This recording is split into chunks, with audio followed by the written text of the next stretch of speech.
Hot property music. Akurumedar, Jamvari Wakwa, Chifana Kumba, no Jisama, Tita Manso, Tita Manso, Sosutino Fambira Munyasha, and we take a parties for Marasha.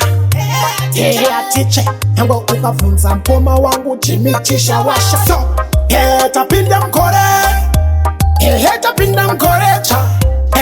Muri mwana no chichangeta, atinga mbutaza ubembere. Heta pinda mkore, heta pinda mkorecha. Muri mwana no chichangeta, atinga mbutaza ubembere. So, shikwera shaka wanda shaka uya shikafura. Futi inofura asa yangu tifura. Na iwaya maflags, harunzi acha uya.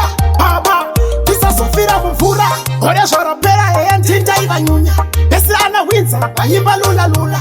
Hasi nasi ndo imba haleluya. Pesa panda katata, agure urula. Henda kapomba, dandine domba. Foni handi na gumba, asina kanonga.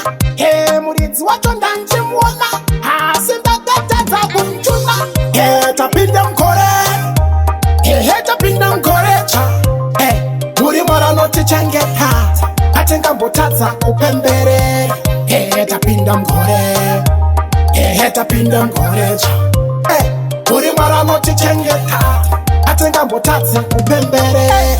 Nini yandi simbisa shakatakwa. Pasire kaindi simbisa shitakwa. Sazo funga maye wakatakwa.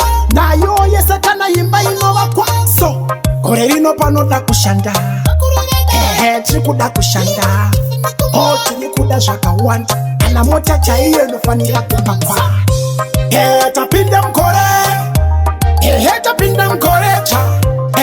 Muri mwana noti changeta. Atenga mbutaza upembere. Heta pinda mkore. Heta pinda mkorecha. Muri mwana noti changeta. Atenga mbutaza upembere. Let's pick up Team Ratty Sound. You are the baddest sound. Yo, Namunga National. Chimkomba changu chira stage.